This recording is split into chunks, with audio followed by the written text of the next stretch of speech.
Good afternoon, everyone. It's a pleasure to be here in Kyiv, and as a Norwegian, it has a especially interesting history because before Norway was united and before Norway was Christian, the pretenders to the throne, those who were involved in the civil war, we're now back in the 900s and the year thousands, they came to Kyiv. So of the first important Norwegian king, 3 of them had lived for a long time in Kyiv. So this is back to the Viking roots of the Ukraine being the crossroads. So I think there's an interesting historical link here also to Norway, although it's a long time ago. The Americans say that it's a Chinese curse, that an old Chinese curse is, may you live in interesting times. Well, the Chinese say that that's something that the Americans have invented, so I'm not sure. But whatever the origin of the phrase, I think you are fortunate to live in interesting times, but in the good sense of the word, I think. I think for people my age who grew up with the Cold War, 1989, and the collapse of the Soviet Union was an historical moment, but what came after that was not a very brilliant movement because politically things, and in terms of political economy, things didn't go very well. So what I'll try to outline now is what kind of change we're in and where it can take us, and especially the Ukraine in a positive way. What's interesting in the United States is that the two presidential candidates from the political extreme, Mr. Trump and Mr. Sanders, they agree on 2 important things. First of all, that free trade is no longer good for the US, sorry, it should be US. This is exactly what happened in England around 1903. When England had, with free trade, England had ruled the world during the 19th century, and suddenly they found out, this doesn't suit us anymore. And now, the 20th century, the Americans were living very well off free trade, and now they come to the position of saying, it doesn't work for us anymore. And they also see that the health care model is in the United States is inefficient because it depends on a lot of insurance companies making a lot of money. So Sanders, is saying, well, look to Scandinavia, and Trump is saying look to Canada, but essentially they're saying the same thing. And in the UK you have Brexit, which nobody expected to happen. It's the revolt against the elites, both in the United States and in England. It was a revolt against the elites that have ruled for a long time. And in the old EU periphery is sinking deeply into debt and getting poorer. Greece is the worst example, but also if you look at Italy, Spain, and Portugal, Spain has low wages. The wages in Portugal are now half of the wages in Spain. So what do you do if you're the Ukraine, who are coming from a communist system and looked at the neoliberal system in the West as a goal, as something to aspire for? Well, when that collapse that you were trying to emulate, that you were trying to copy, when that system is collapsing, where does it leave you? It's not obvious. But it's interesting that it happened before. 1848 was a pivotal year in European history. That was the end of a decade when the market was supposed to solve everything. And you had revolutions in all big European nations except in Russia and in England. So the interesting parallel here is that the old order collapses because it was attacked from the left and the right at the same time, right? Like the status quo in the United States is being attacked both from the right by Trump and from the left by Sanders. So that sounds very unusual, but it isn't so unusual because the same thing happened in 1848. So the old elites find themselves kind of under attack from all sides. You know, one of the things that made Trump popular was that he would say that, well, Clinton is corrupt. You know, I paid her and she invited me to her birthday. You know, this mocking of the elites is I think, in spite of Trump's strange behavior, you know, if you try to understand what made him popular, it's these things. It's his anti-elite thinking. So 1848 was an interesting year because 3 books were published in that year, all against free trade, all against liberalism, but from different angles. Of course, you have Marx and Engels, Communist Manifesto. Marx was so radical, he was a German, he had to flee to England. And then you had another German economist who started the German Historical School, Bruno Hildebrandt, Economics of the Present and the Future. And Mr. Hildebrandt was so conservative that in 1851 he had to flee to Switzerland, right? So this is kind of the same thing, you know, that both left and right are attacking. And then the third important book in 1848 was John Stuart Mill, Principles of Political Economy. And this is very important because today John Stuart Mill is celebrated as a great liberal. But if you look at him from an economic policy point of view, he says that all nations need what he called infant industry protection. All nations need to be wealthy, they need industry, and that industry has to be protected in the beginning. Just like you don't send your kids to the labor market at the age of 8. You know, you teach them something, you know, infant industry. That's the infant industry thinking. And the German word for that is actually Aufziehung, that's actually educational duties.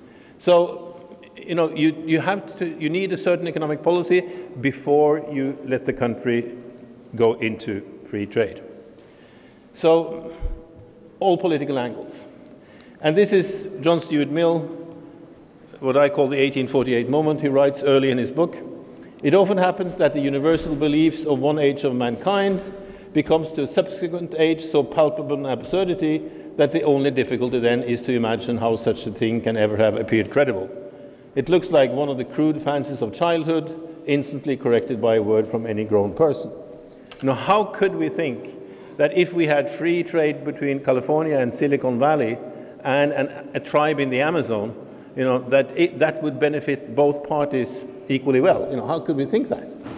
You know, this is the wake-up call moment, and I think we're seeing that the people, the neoliberals, are changing.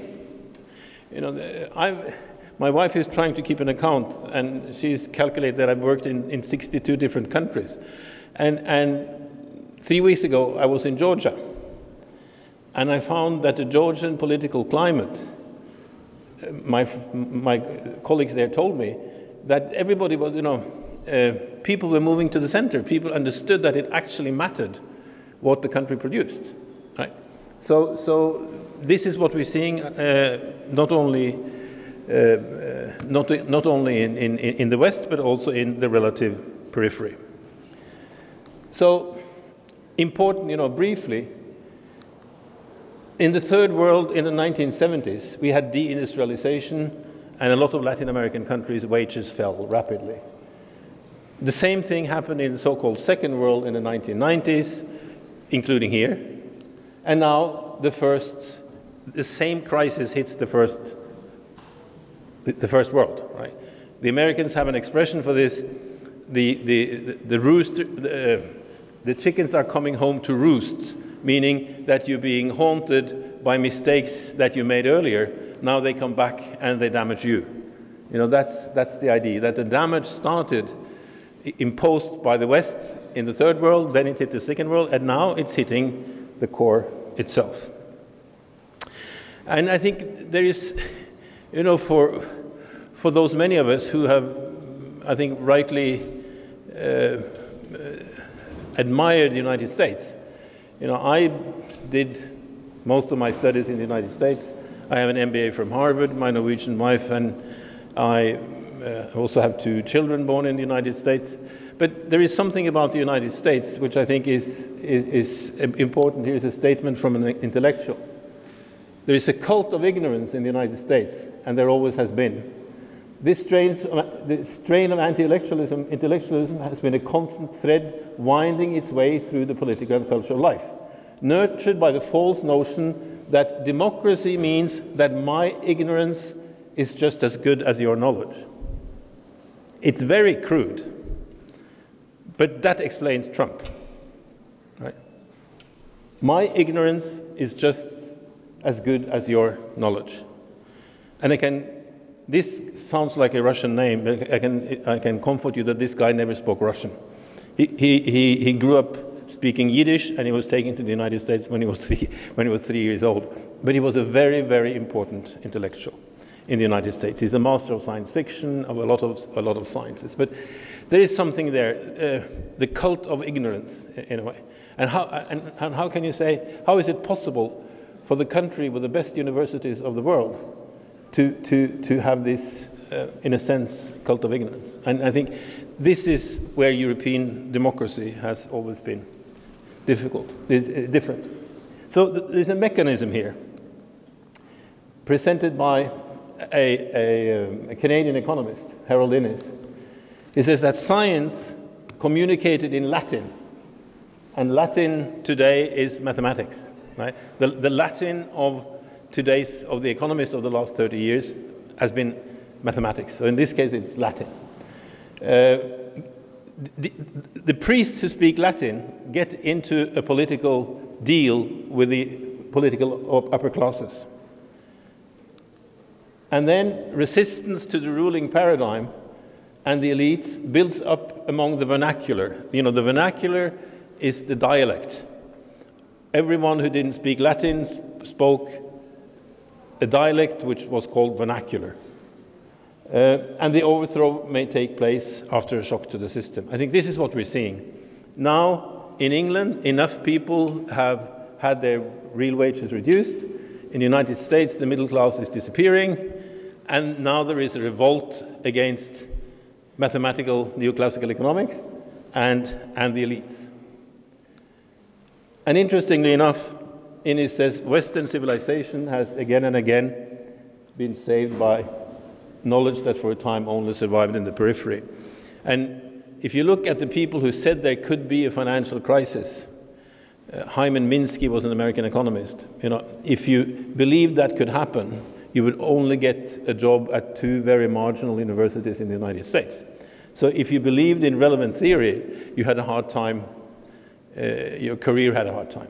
So it's important, I think, this shows us the importance of keeping different theoretical traditions alive. So we had this cyclical movement of economic theory, physiocracy, the rule of nature. It died with the French Revolution in 1770. The French Revolution actually took place because there had been a shortage of bread for a long time in Paris. And we know that Adam Smith, you know, the father of economics, he said very correctly that it's not by the kindness of the baker that we get our daily bread. We get our daily bread because of the greed of the baker. He has to make money, right? This is very true. But what happened in the 15 years before, before the French Revolution, people were making a lot of money withdrawing grain from the Paris bread market. So they made money from the prices of grain going up, and they made money from people starving. So there's a very big difference in capitalism. There's a big difference between making money from baking bread and making even more money from not baking bread, right? Waiting for prices to go up. And these are the speculative mechanisms which sometimes destroys capitalism. And I think we have been close to those mechanisms now again. And the French Revolution broke out on the day when the news reached Paris that Mr. Necker, the last anti-physiocrat, had lost his job as a Minister of Finance. So the French Revolution was really very much about economic theory, although we tend not to see it now.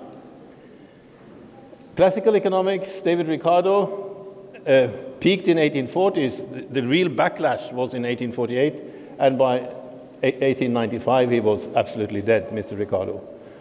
And then you have neoclassical economics, peaked in the 1990s, and it's dying now. So this is a kind of a similar cycle, that you have a very abstract theory which collapses with economic problems, and then things go well for a long time, and then the abstract theory builds up again, and then there is a crash again, and it falls. Right? So this is a cyclical pattern, and we now are fortunately in this transition period.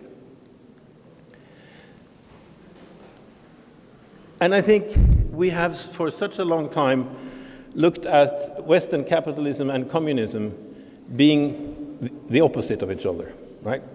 They represented the two political extremes. But if we look at it, they had some very important similarities. Because the political systems were so different, we didn't see the similarities. And the similarities were the cult of a manufacturing industry. The Bolsheviks took over the protection of industry from the last Tsars, and the Tsars got it from this gentleman, Friedrich List. And you see here is a strange case of two stamps. The stamp, we don't see stamps much more, but they were very important in the old days. To the left is a stamp from West Germany, capitalist West Germany, and to the right is a stamp from communist East Germany, German Democratic Republic. And you see there, that's the only hero they had in common, Friedrich List, and he was the great industrializer. And you see they've even picked the same portrait, and they celebrated him because of his two things. It was manufacturing industry and infrastructure. So you see the railroad there in the background. And the man who brought Friedrich List to the Ukraine was this gentleman, Sergei Witte, who served under the last Tsars as a Minister of Finance. His formula was diversified out of raw materials into industry, maximize the division of labor, and build infrastructure. Mr. Witte, I understand, worked here in Kyiv in the railroads office. So he was here as well. But he was a very important, he was the one who built the Trans-Siberian Railway. And he was the one who gave Russia the idea of industrializing, an idea which the Bolsheviks actually took over. But it wasn't what the Bolsheviks' idea. That's the interesting thing. They took something that was already there. So he translated Friedrich List into Russian. And I think while we're talking about the Ukraine, I think you can build on a Ukrainian economist who understood industrialism very well. Mikhail Tugan-Baranovsky. Tugan-Baranovsky was, you have all heard of him, have you? Yeah. Well, I think this country still has 3 years to go to celebrate or to mark the 100th anniversary of him passing away. So there is time to prepare a big celebration. Tugan-Baranovsky understood capitalism, technology, economic business cycles very well. He had a very important Russian student, Nikolai Kondratiev, who understood the waves, the technological waves of capitalism. Kondratiev inspired Joseph Schumpeter, who is really the economist who inspired me the most. So there are a lot of important things, a lot of important history of economic thought that goes back to Tugan-Baranovsky. So I hope if he's not on the reading list, I think he might be useful to put him back. So the problem with the theory. The problem with the theory is that it's too abstract, right? That in economic theory there is an equality assumption. that everything in there is alike. And that is the problem with David Ricardo's trade theory, that the trade theory is based on the bartering, on the exchange of labor hours. So one labor hour in the wine industry in Portugal equals one labor hour in textile manufacturing in Manchester, right? And that is a simplification. You know, if you say that a labor hour washing the floors of a hospital in Kyiv equals the labor hour of a surgeon in the same hospital, you know, you get into trouble, right? And this high level of abstraction creates the impression that the economy is a system that creates automatic harmony, right? And this idea of economics as a harmonielehre, as a study of automatic harmony, is what comes in when theory gets too abstract. And very important American economist, Paul Krugman, you know, he admits the problems with that there are things you can't include in the models. He says, I think there's a pretty good case to be made that the stuff I stressed in the models is a less important story than the things that I left out because I couldn't model them, right? And these are the things that Mr. List put in, the things which are very difficult to model, how economic activities are qualitatively different. So just to give you an idea of the argument of why manufacturing and some high-tech service industries are different. Good economic activities, they have increasing returns. Increasing returns means that if you double the volume, if you increase the volume, costs will fall. Let's say Mr. Bill Gates produces Windows 16 or what you want to call it, and that costs him $500 million. The second copy he produces and distributes by the internet probably costs him 10 cents. So if you have a cost structure where the first unit is incredibly expensive and the next units are very cheap, you get a lot of market power, right? And that market power translates into higher wages, higher profits, higher taxes.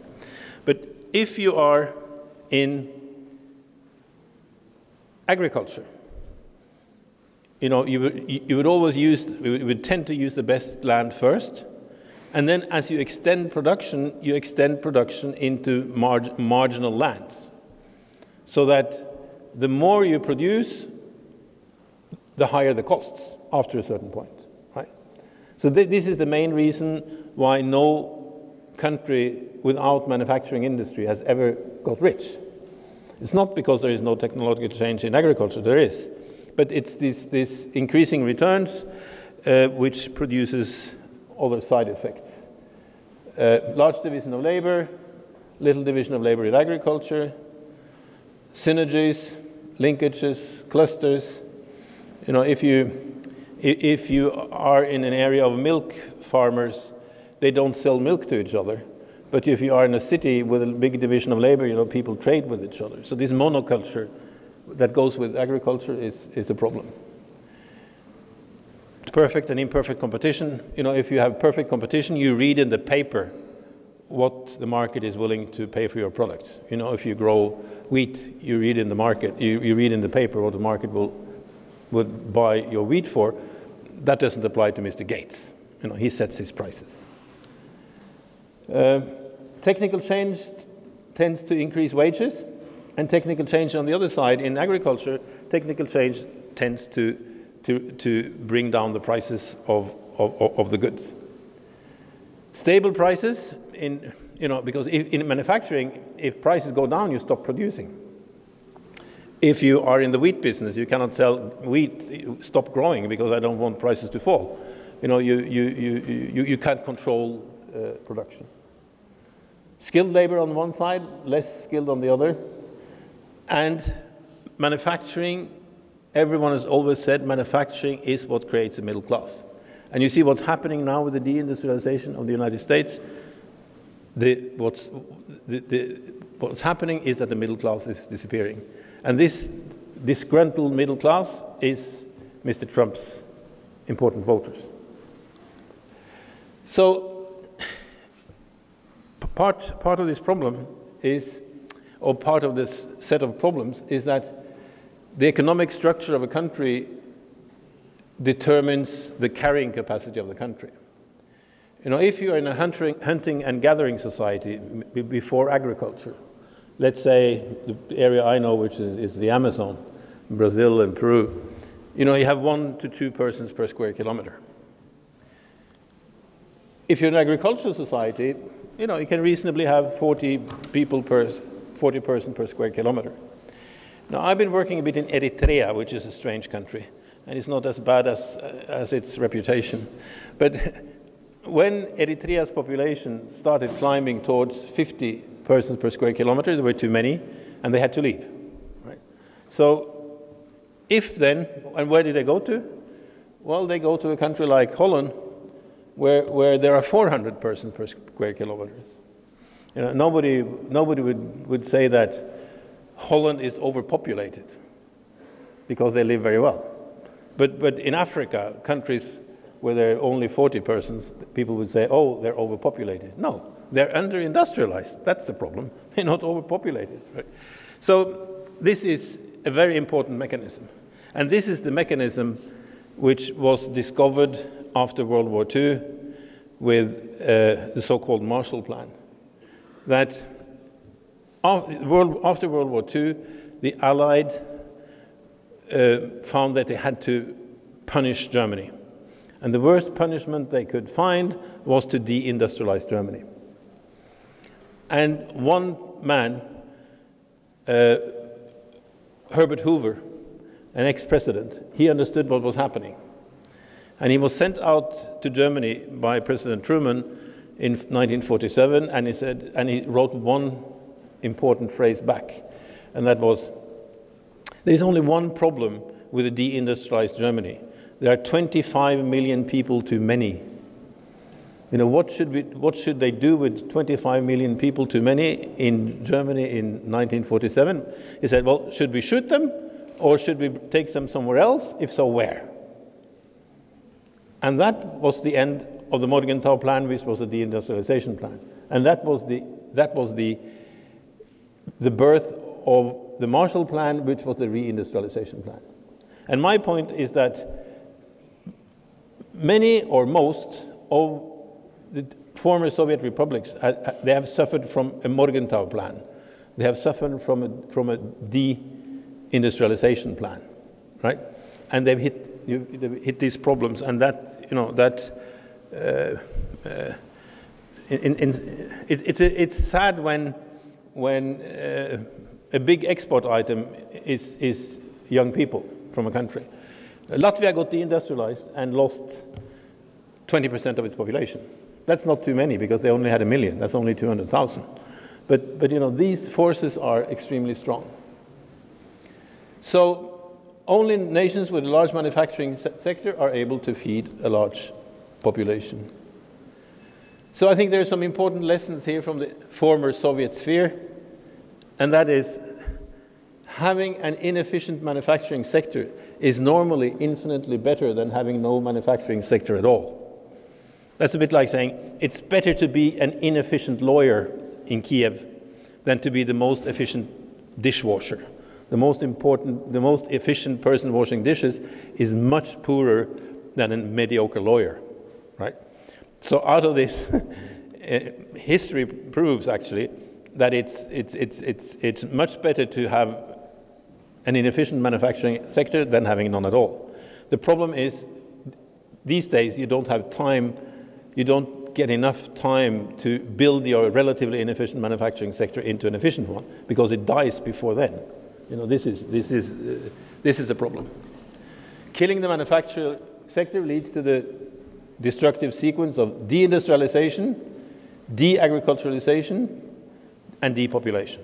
You see it probably the clearest in Moldova, and you see it in southern Mexico, where a lot of people under 12 and over 60 are left behind, and all the people working age are in the United States, or in the case of Mexico, or somewhere else in Europe. But it's cheaper to keep the grandparents with the children while the parents are going abroad to work, right? This is the extreme This is the extreme model. And I think this is something to avoid. And with the collapse of this order in the West, I think we have a chance to get back to a more sensible economic policy. So this is if you look at the GDP growth rate, it's incredible how successful these years from 1950 to 1970 were everywhere. You know, it was successful in Western Europe, it was successful in the former USSR, in Eastern Europe, everywhere, right? And that was an age of extreme industrialization. Technologically, it was the age of mass production, so new technology was available, but everyone was successful. And now you see the successful countries now are China and the East Asian tigers. You know, they have in a sense learned our trick. I used to say that I'm usually saying that the West started believing in its own propaganda. And while the West lived with their own their propaganda, the East, China, actually understood the basic rules of the game.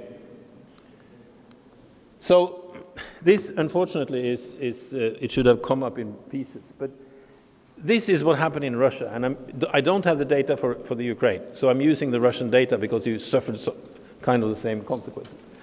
Here is index of agriculture in industrial production. So you see, this is 1992 to 2001. You know, the big fall there that is August 1998. So you have industrial production being cut into half, you have agricultural production being cut into half, you have real wages being cut into half, and then this very surprising thing, the value of the ruble increases tremendously. When I presented that in Moscow at one point, they suggested that this should be taken to the prosecutor's office. You know, people who were oligarchs, or what do you want to call them, who were taking money out of the country had a great interest in a very high ruble because they got more dollars out. Whereas if you were in Russia or the other former Soviet republics, you suffered because industrial production collapsed, wages collapsed, everything collapsed, right? And then comes this moment, August 1998, where the ruble collapses, and you see wages go down a little bit, but then they start growing, right? So if you're worried about devaluations, you know, devaluations can be, and inflation can be damaging. But you see here that what saved the production was that devaluation. So, but also it shows you the danger of financial capitalism, you know, benefiting from your collapse. So if you look at the ex-Soviet republics, you see they have this big dip in GDP. And GDP takes about 20 years to recover, and when it recovers, of course, the distribution of GDP is very different. But look at Brazil, look at China, look at India. They managed to get through without that big collapse. And I think we can say that China, India, and Brazil were saved by ideological inertia. You know, they never really accepted neoliberalism. And Brazil is a country where there are all kinds of economists of all types and classes, so they could have a debate. And that debate didn't exist in the former Soviet bloc. So these nations hang on to the industrialization strategy that started early on. So they didn't have that loss. I think that is very important. So if we look at economic development has to do with investment of capital into technology. It has to do with putting more capital behind every worker, but it's also very specific to in some periods of time. This is the productivity increase of cotton spinning in the late 1700s.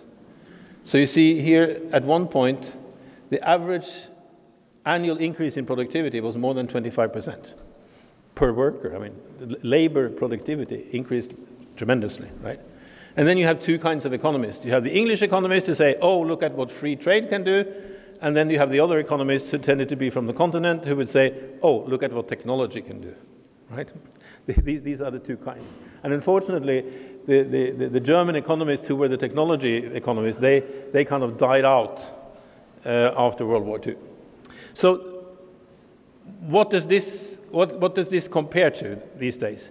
Well, it compares very well to the IT revolution in the 1990s.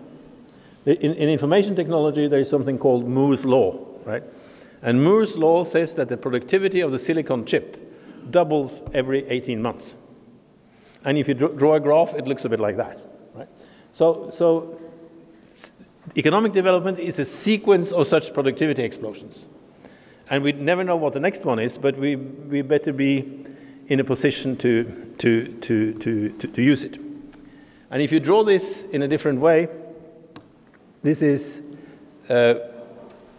productivity labor productivity in the United States. You see in 1850, 15.5 hours to produce a pair of shoes, then it falls to 1.7 and it flattens out, right? So here is a tremendous productivity explosion, down from 15.5 hours to produce a pair of shoes to 1.7. And rich countries tend to export where the learning curve is steep, right? So they take out the benefits in terms of high wages, higher profits, etc., etc. And then when productivity increase is gone, when the learning curve is flat, well, then they start importing from poor countries. So this is a mechanism which tends to reinforce the difference between rich and poor. And here is a case of diminishing returns in Ecuador in bananas. You see, Ecuador had a tremendous chance in the 60s to be a monopoly of banana production because there were illnesses in Central America. So you see here the area cultivated with bananas more than doubles. But you see the productivity is kind of the mirror image. The more they grow, the less productive they are. And you know, any agricultural economist would understand this because they take the best land first. And then they understand they can't make money and they stop producing bananas, and the average yield per hectare goes up again. So this is the mechanism. You may have the best agricultural land in the world, but you actually, at one point, you hit this mechanism. And if you don't have a manufacturing sector, wages will go down with the decreased productivity. But if you have a manufacturing sector also, the expansion into diminishing returns will stop, right? Because it will not be profitable. That's another reason to have a diversified economy. So at the end, perhaps I can challenge you with a complicated flow chart. But I think it's very important to understand wealth and poverty.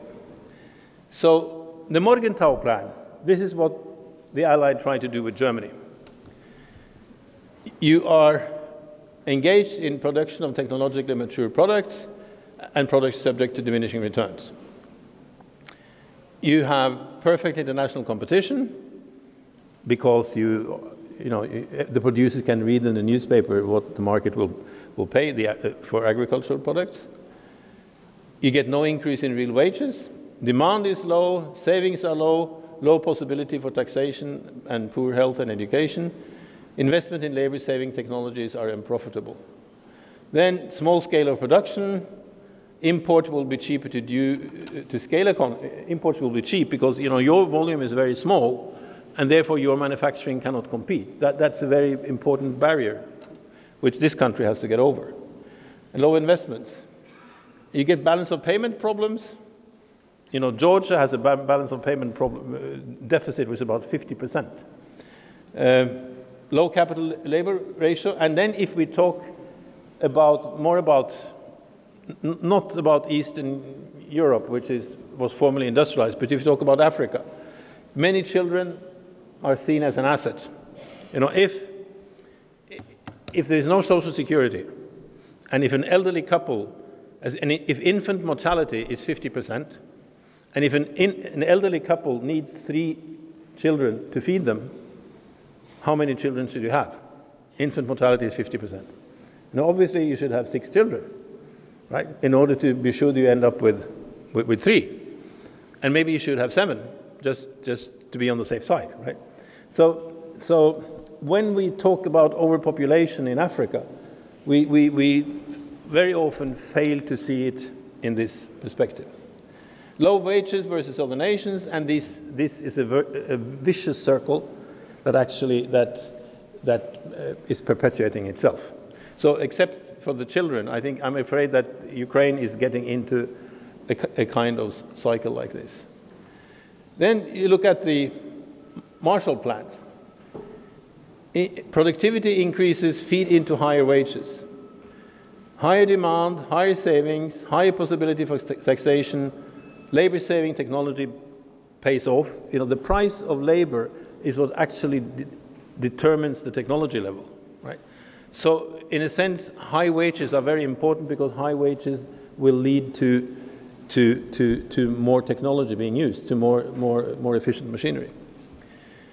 Large scale of production, highly diversified economies, you get these synergies, the linkages, you get higher investments and higher profits, higher capital labor ratio, economies of scale and scope, and then this feeds back. So I think there are some specific recommendations here out of this.